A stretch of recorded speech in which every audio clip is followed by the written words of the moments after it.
So, how y'all doing? It's Lugamonger. I'm a big fan of the Benchmade Griptilian. This is the 550 HG BK, and they've come out with a lot of different models, and whenever a company comes out with multiple types of a knife, you know it's selling well. And there's multiple reasons that I think the Benchmade Griptilian sells so well. One of them being it's a fantastic knife. I mean, it's just excellent. Excellent design, Benchmade quality, and that is the number two reason. Is it's kind of the entry-level Benchmade product. There is a little bit cheaper, but not as far as, the 154 CM blue class folding knife. This is, it's one of the cheaper models. It's one of the more common models people buy, and it's fantastic for that. It's one of my favorite folding knives. Out of everything that I own, this is still one of my favorite. I carry a Griptilian more than I carry almost any other knife. And whenever, you see so many different models. This is a 553, the Tonto. This would be the 553 SBK OD, right? And this would be the tan. I'm not sure I can't remember what the tan is. But they're coming out with models to suit different tastes, because they know that still somebody is going to want it, but they might want a Tonto tip. I'm not the biggest fan of the actual Griptilian Tonto. I had a 557 that with the satin blade, just gave that one away to my buddy. But they came out with a mini one, right? Mini Griptilian.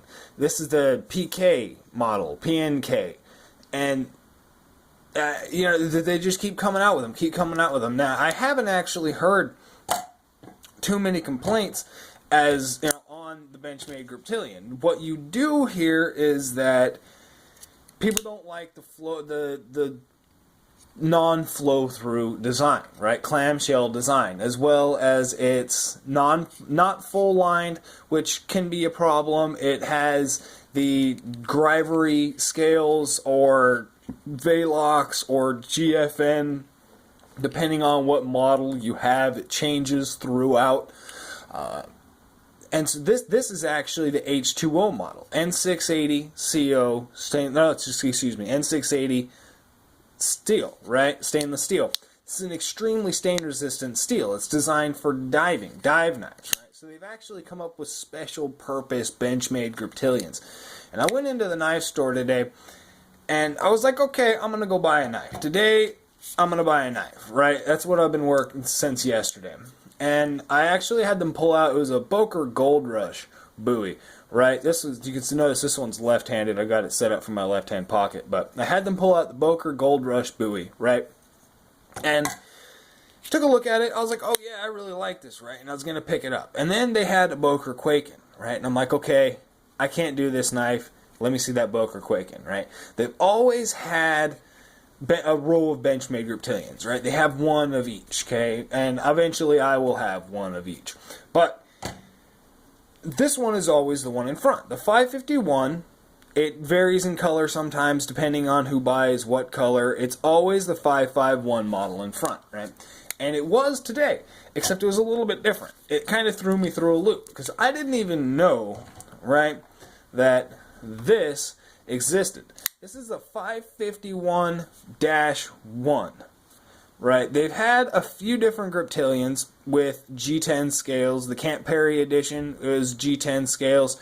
I believe the Doug Ritter may have had a G10. I'm not sure if that was just the Grivery as well. But they've taken basically all of the problems that anyone could complain about a Benchmade Griptilian and gotten rid of them. This thing is fantastic. I'm so stoked about this knife. It's ridiculous, right? G10 scales, obviously, like I've been mentioning, layered with that blue. You can see the blue layer or the liner on the interior. It's just layered G10. Anodized blue aluminum barrel spacers to give a full flow-through design. And then the biggest kicker, it's not the biggest kicker, honestly, but one of the major improvements that they've done on this, if I can get this to come into focus here. Come on. You want to. First production run, this is 483 out of 1,000. Come on. CPM-20CV. I don't know of too many other I know there's a couple, but there's not too many Benchmade knives in the 20CV. So hopefully this is an indicator that they're actually going to be doing more knives in this specific steel, which is basically it's very chemically comparable, alloy consistent with content consistent with M390. It has just a little bit less of a silicone content, but other than that, it's very comparable except from crucible instead of bowler. And so it's a fantastic steel, possibly a little bit harder than in the M390 just because the lack of silicone. And so excellent steel. It's going to have an excellent edge retention, fantastic corrosion resistance, and it just sets off the whole package. You know what I mean? It sets off that -1. This knife is just... I'm so stoked about this thing. One thing, a deep carry pocket clip as well. They put a deep carry pocket clip on it. It's bent. Came out of the box like that. Bent. Sorry. I don't actually have a deep carry clip handy for me, but you can see. It's not a problem. It still works. I'm not even going to do anything about it. I'm not even going to send it back in. This is going to be a safe queen for me. I'm just going to stick it in the box. My safe. It's going to be hanging on a wire in my safe. 551-1 CPM-20VC Benchmade Griptilian. Sickness. Y'all have a good one.